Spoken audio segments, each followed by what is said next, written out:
வேதம் சொல்கிறது எல்லாவற்றிலேயும் ஸ்தோத்திரம் பண்ணுங்க. இது இது இது பிராக்டிக்கலா சாத்தியமா? ஆமென். நம்ம போறோம், கால் தடுக்கி கீழே விழுறோம். எத்தனை பேர் ஸ்தோத்திரம் சொல்லிட்டு கீழே விழுவீங்க?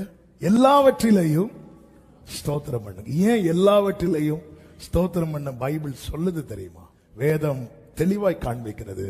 அன்றியும் அவருடைய தீர்மானத்தின்படி அழைக்கப்பட்டவர்களாய் அவரிடத்தில் அன்பு கூறுகிறவர்களுக்கு சகலமும் நன்மைக்கு ஏதுவா நடக்கிறதுனால, அப்ப என் வாழ்க்கையில ஒரு புயல் அடிக்கும் போது நான் ஸ்தோத்திரம் பண்றேன்னா நான் எந்த நம்பிக்கையை வெளிப்படுத்துறது தெரியுமா? இந்த புயல் என் வாழ்க்கையில் அடிக்கிறது தீமைக்கு அல்ல, நன்மைக்கு. என் வாழ்க்கையில சில பிரதிகூலங்கள் வரும்போது நான் ஸ்தோத்திரம் சொல்லுகிறேன் என்றால் அந்த இடத்துல நான் என்ன சொல்றேன்னா இது எனக்கு நன்மைக்கு. ஹல்லேலூயா. ஸ்தோத்திரம் சொல்லி பழங்குங்க. ஸ்தோத்திர பலி இடுகிறவன் கர்த்தரை மகிமைப்படுத்துகிறான்.